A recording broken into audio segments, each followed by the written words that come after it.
Hello, welcome to a mini lecture on planetary motion. So today, instead of doing problems, we are going to do a kind of review slash some ideas about where the planetary motion physics comes from. Planetary motion. So we will cast it as just a two-body problem. So here is some sun, and here is a planet. So there's only two-body problem. So we're going to do two-body problem.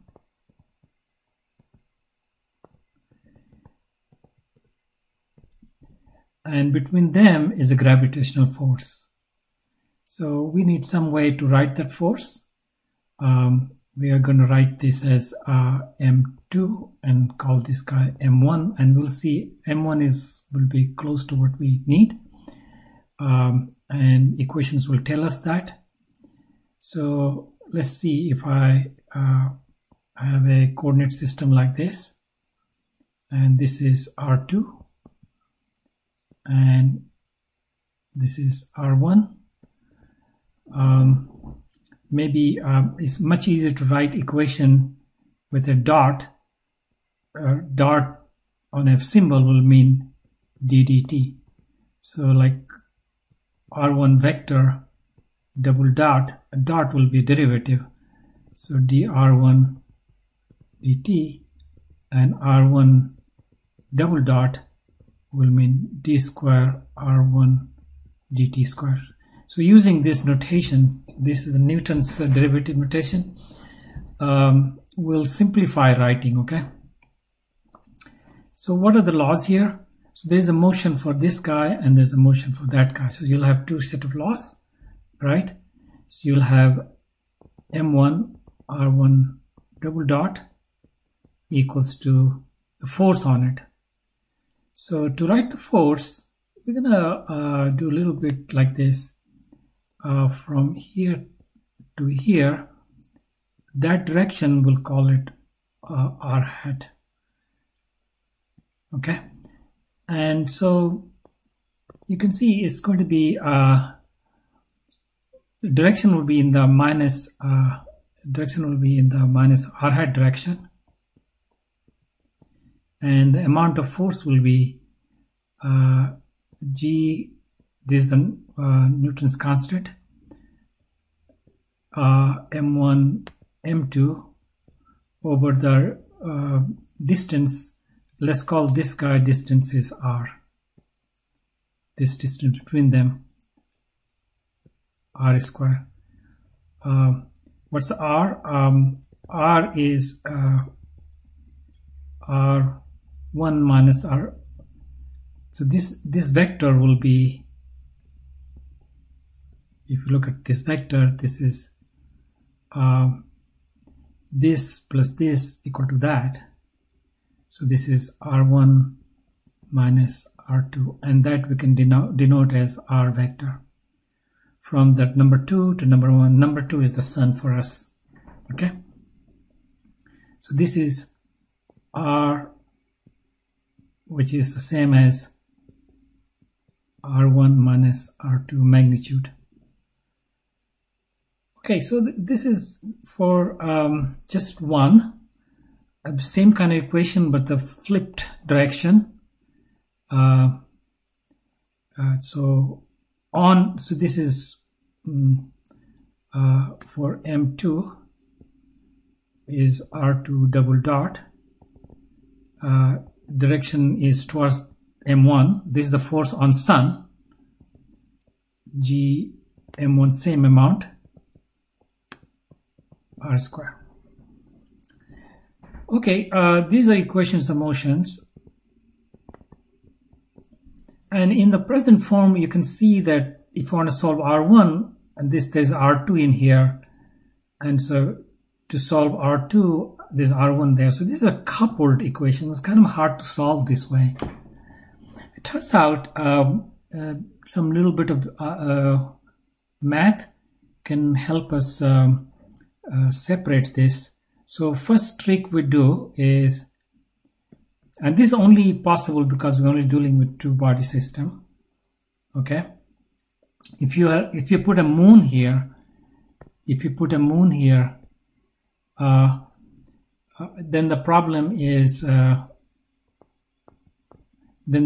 this trick will not work. Okay, so we ignore everything except sun and the earth. All right, so in this way, the trick is to actually add. So these are two equations. If you add them, you can see the right hand goes to 0.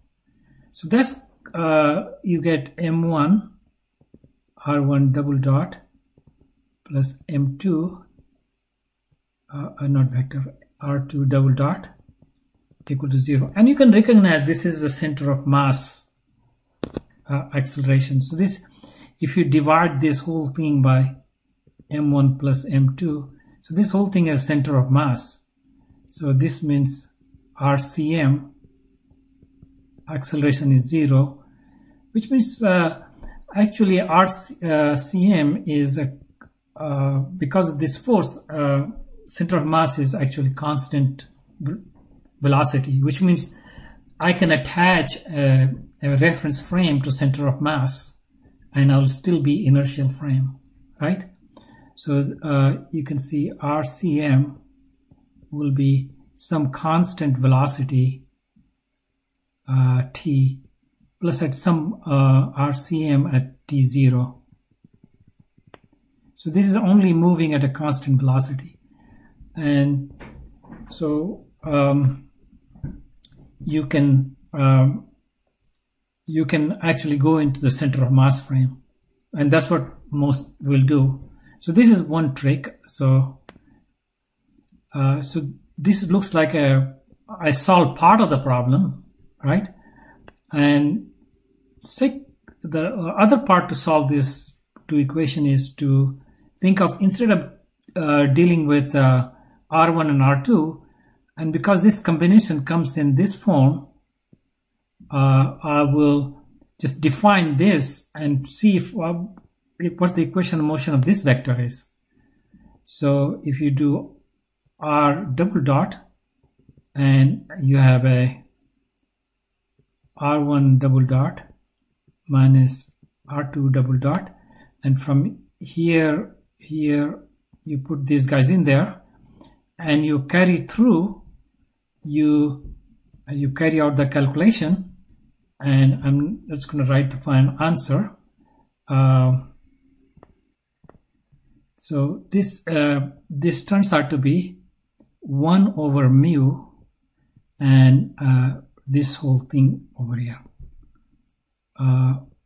minus r hat g m1 m2 over r square. So you can see that this gm1, that's a constant, and this r vector is along this same vector as that. So this equation is just in r double dot. So you can bring a mu on the other side, is just mu r double dot equals minus this g m1 m2, some constant, over r square r hat. And this is just a single body problem. You can even see it that this is a new problem. This is a problem of a you can see that the problem here is this mu is not appearing here directly, but indirectly. But so there was a particle, and say this was the force on the particle, and it was at location r. So this is kind of like a new problem. And so a particle with mass, this mysterious mass mu, and at time t, it's a distance r, which is same as that distance.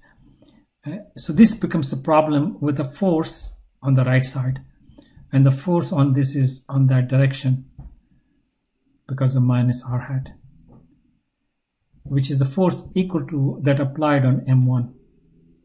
Okay, so this is a kind of fictitious thing that's hidden there.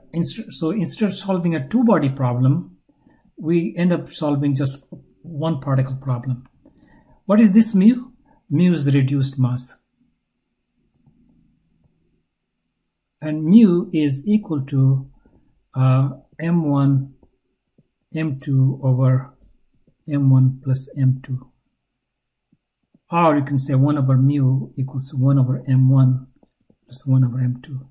And you should work this out, carry out this calculation. So if we do this in center of mass, it looks a little bit simpler. So here is a center of mass problem. So we have this, somewhere here is the center of mass. Let's see, somewhere here is the center of mass. It's too dark, so let me do this. Over here is the center of mass. So say this is Cm. Then we define a new coordinate system.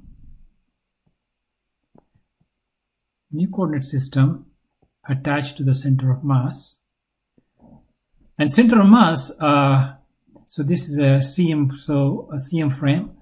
And so this is, let's call it x prime, y prime, and the original was say xy, original one. And so this one will be a r1 prime, and this one we can say r2 prime. So if you say r1 prime, so this is Cm frame now. So m1 r1 prime plus m2 r2 prime. This is the location of Cm. So this is m1 plus m2 rcm prime, but this is at the origin, so this is 0, so this is equal to 0, so that one relationship. And you can see that my r vector, this r vector is which used to be r1 minus r2, is actually equal to, the difference is same in the two frames, right? R2 prime. So we can just ignore that. So you can see that you can give in this frame, you first of all, this equation RCM prime is at origin, so this is number 3 is trivial, and number 4 it actually becomes it remains the same.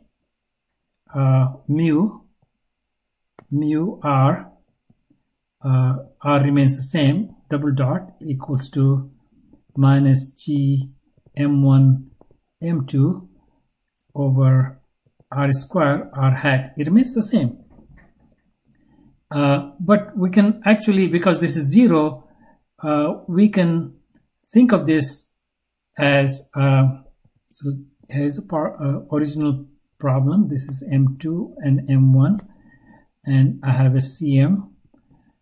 So now we have a Cm based frame, and we, instead of dealing with m1 and m2, we deal with a particle mu at that location. In planets, these things may simplify even further. So for instance, if it's m2 is much greater than m1, which is Sun and Earth, what happens is mu, you can see over here, if m2 is much greater than m1, 1 over m2 will be much less than 1 over m1. So 1 over mu with roughly 1 over m1, which would means mu is roughly m1. That would mean this equation is simply m1 r equals to minus g m1 m2 over r square r hat. So you can just see it's just a problem. No longer it looks like R1 equation, but this actually is we are in this this frame, and this is just a you can see the new problem we are dealing with. We've taken this m1 and placed it over here as a fictitious particle, right? Okay, so this we say that we had a two-body problem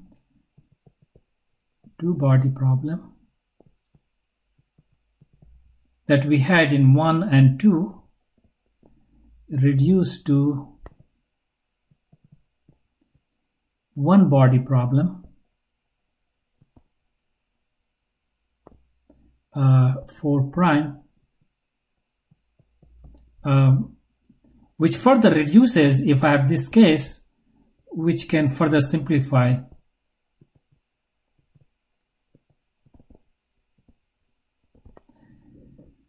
But we are not just interested in getting the equations of motion.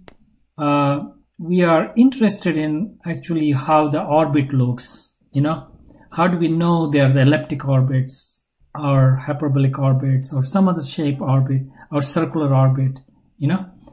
And that we want to address next. And you could solve these equations. For instance, you can separate this into its consequences, and then we can solve it, those components. What is normally done is not directly attack this particular orbit equation, motion, but address is through energy and angular momentum, which we'll talk next. So I'm going to get another slide. Okay, now we look at energy and angular momentum. Let's look at angular momentum first. And redraw this. So we have this system, and just look at this part because the other part is trivial. And so this is fictitious particle placed in mu, and this is at time t, and the force on this part, this is my O, which is now located at the center of mass, and the force is pointed that way. So if you look at all times, the force is pointed towards this, which means torque tau about O is 0. That will means dl dt is 0. That will mean L is conserved. So L, both direction and magnitude conserved. So if you look at a particle mass mu, what does L look like? L is R cross P. And so this is the R vector. From here to here is the R vector. And this is the momentum vector. And momentum, the mass is mu, and you have a velocity at that point, which is velocity is dr dt. Okay, you can see that L is conserved, so the direction of the L, say the direction of the L is, that direction is L, some direction, whatever the direction is, then this plane is, the motion must appear in this plane. Motion has to be R and V will will be in this plane, will be vectors in this plane.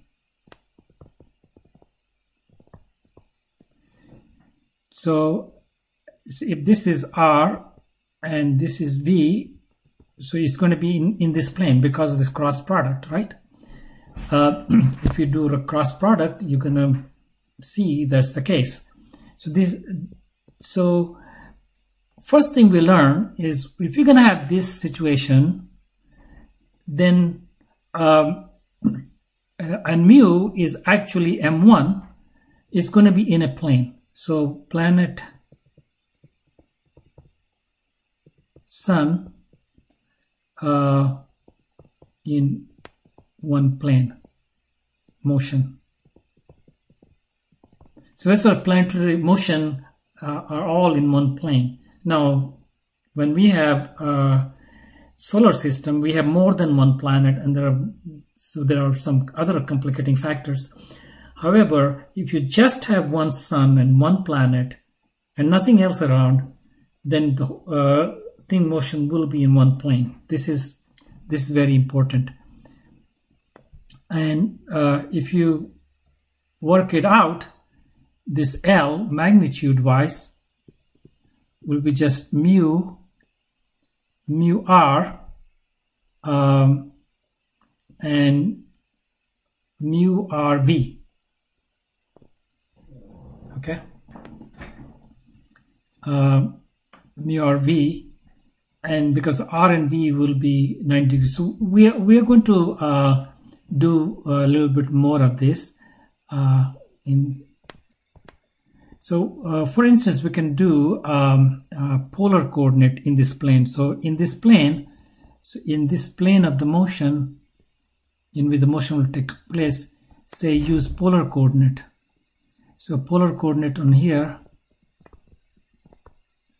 that's the common thing. So to locate something in that plane, we can have a distance little r. Now this r will be the same as this r because distance from here, and then there will be angle theta from this x-axis, which we are in the prime frame. So this is x prime and y prime. So, and we can continue these primes or just drop them if you like. I think I'm going to drop them because we are going to be in the same frame. So this doesn't make a difference. So if you work this out, this can be mu r square d theta dt, and this normally you can write then just just L, just constant, or L0 if you want to say. And because this is about cm, so we can just write down cm. So there are several ways you can just write this, and you can see that this is vary from time. It can go distances. So this, if you wanted to solve this for theta, you can solve for theta if you know what r is by integrating, and this is fixed. So this is like equation 5 for us. How about energy? Let's do energy now. So energy will be, of course, the cm energy is 0, and for this reduced particle, you can see the potential energy is minus, it's going to be the same way as before, g m1 m2 over r. So this is the potential energy, and then kinetic energy will be half mu, and from here you're going to have its velocity squared. Well, now we are in a polar coordinate, so the velocity vector will be, you can have a radial direction and you can have a theta hat direction. You'll have something here plus something here, and I will recommend you go study polar coordinates in www.physicsbootcamp.org. But I'm going to just write down this thing here. After a lot of work, you will have a radial velocity, so this will become half mu dr dt square. That's the radial velocity, plus you can write half L square over mu r square. So using L equals mu r square d theta dt from here. So this is kinetic energy and this is potential energy, and when you add them up, it should be constant, right? So we get an equation half mu dr dt square plus half L square mu r square plus minus g m1 m2 over r equals some constant. And this is our equation 6. Now, how do we get, so instead of solving the equations of motions that we earlier got, you can solve 5 and 6 together, and that's what it is done. And that's what I'm going to show you next, okay? Okay, so far we had original problem was more like the following. Maybe planet is here and the sun, there are two bodies M2, M1 like that, and by changing variables like this, from here to here is R1 prime, from here to here is R2 prime. We are able to get all of these equations. This energy was constant, this is constant, and this is constant. So you can see that this one you can actually invert it, and not very particularly useful, but you can see that you can solve this. You can rearrange it, and you can solve it as an integral, something like this. Not very useful. So this will give you r as a function of t, which you can then plug in here, and then you can similarly this is a function of t, so you already know that, and so some other t, and this is going to be d theta. So you can integrate, and this will give you theta as a function of t. Not very useful, but you could do it. However, the orbit equation, you want to see how the orbit moves in space, is I want to know, we already talked about when M2 is much bigger than M1, then mu is M1, and R1 prime is same as R, and R2 prime is close to 0. So this is the case in the Sun and Earth system. Sun-Earth system.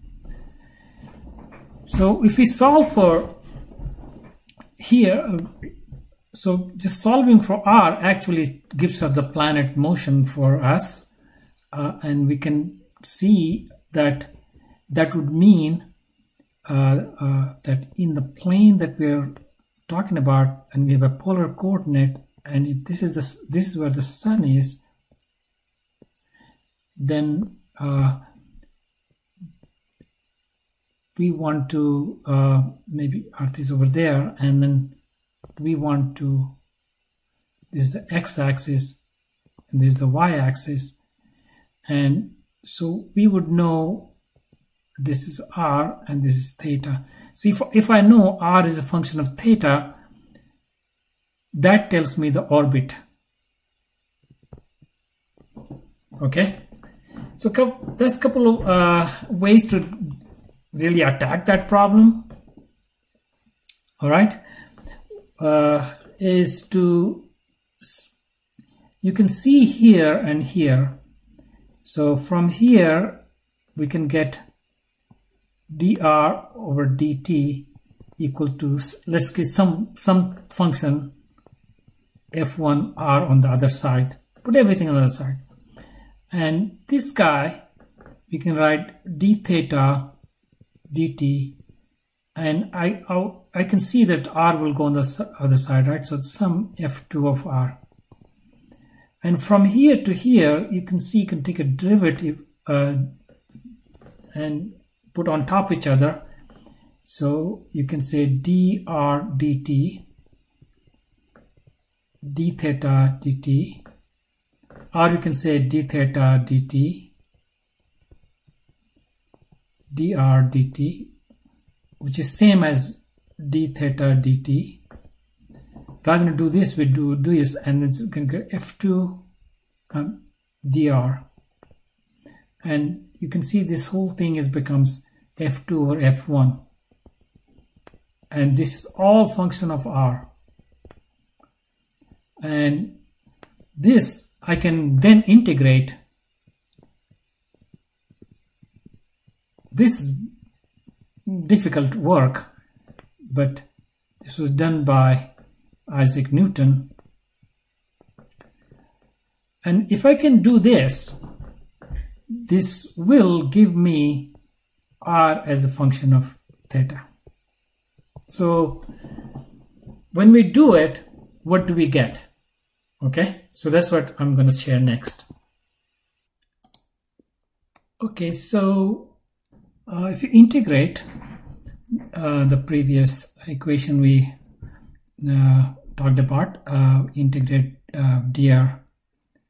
So we had a d theta over dr equal to some h of r, and it leads to this integration constant, which leads to this equation. And actually it's a very complicated equation, too many constants here, so we replace this by an alpha, and you can see there this combination is already a constant, and so is this entire combination.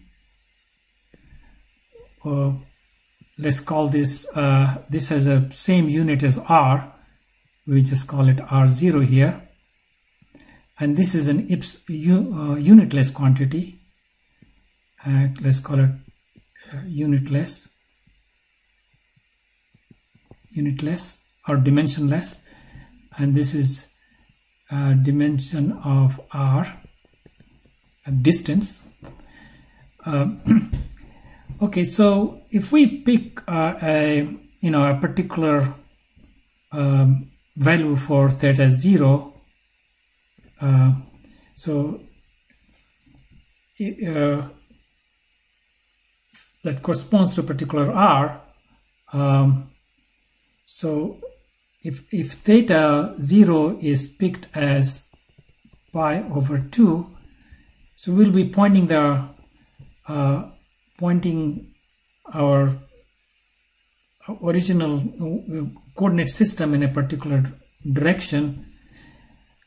Then what we're going to get is,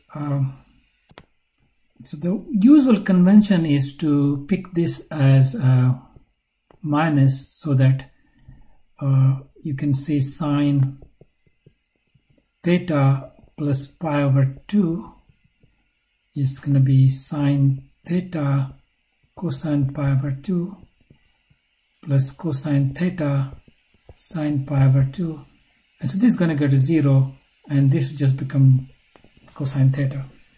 So with that choice, this will be like r0 over 1 minus epsilon cosine theta.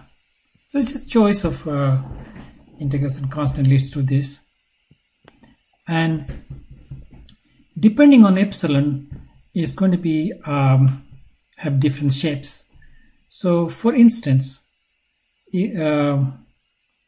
so epsilon is actually eccentricity.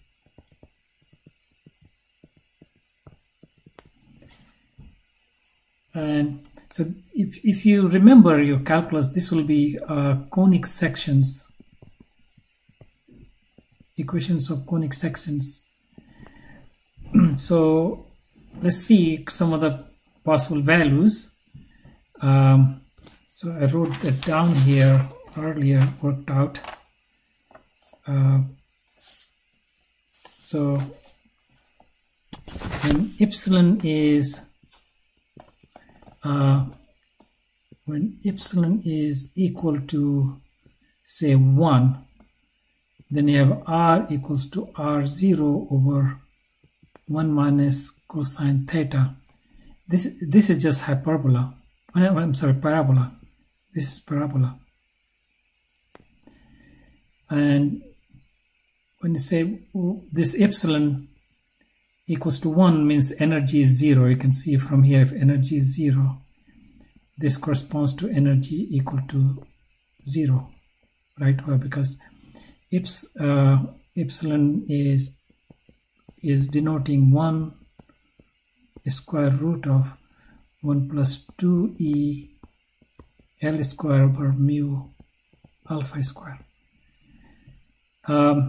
If you can see, if E is greater than 0, so this is E equal to 0, E greater than 0, epsilon will be greater than 1, and in that case you are going to be, and that's going to be hyperbola. And if E is less than 0, but it can't be so the epsilon is real, right? So E can only become negative. So the negative E will be 1 minus 2e L square over mu r square. This has to be greater than 0. Then the smallest E can be, the magnitude of that negative can be obtained from here. So E lowest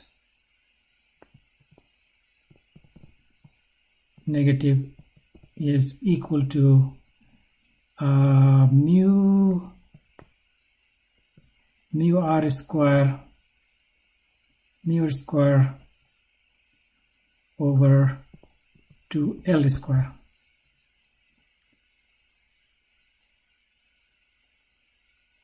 There's no r, mu alpha square, there's no r. There's some wondering why that happened, alpha square. So when E is less than 0, but has to be E has to be at least it can't be more than that, so it has to be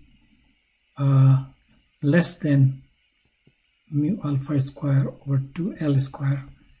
So if you look at the energy, this is 0 and this is greater than 0, this energy, and there's a minimum value, this is minus mu alpha square over 2L square. So when this is 0, then epsilon is less than 1, and if it's exactly equal to that, that's equal to 0. So if that's the case, then this is between 0, we call it ellipse, and when epsilon is exactly equal to 0, then r equals to r0. Means the it only goes in this plane from the center. It's going in a constant distance from it. So that's just a circle. Okay, so this is how various shapes of the orbits can be formed. You say, well, we see this and we see this, but where do we see these guys? Well, these guys are seen, for instance, this could be a comet that's not bound.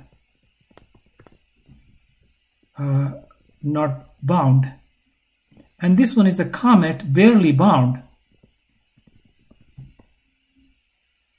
barely unbound, at the boundary of bound, barely bound.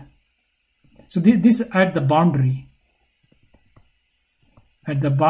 of bound and unbound. And this is the case where all the planets relate, so this is bound planets. Bound planets, comets. Okay. We are going to, in the future, use these equations to solve some problems in planetary motion. So for a whole bunch of problems we're going to do now, over the next week, will be in the domain of planetary motion. So we're going to use these equations at that time. All right. So this is all for today. Bye.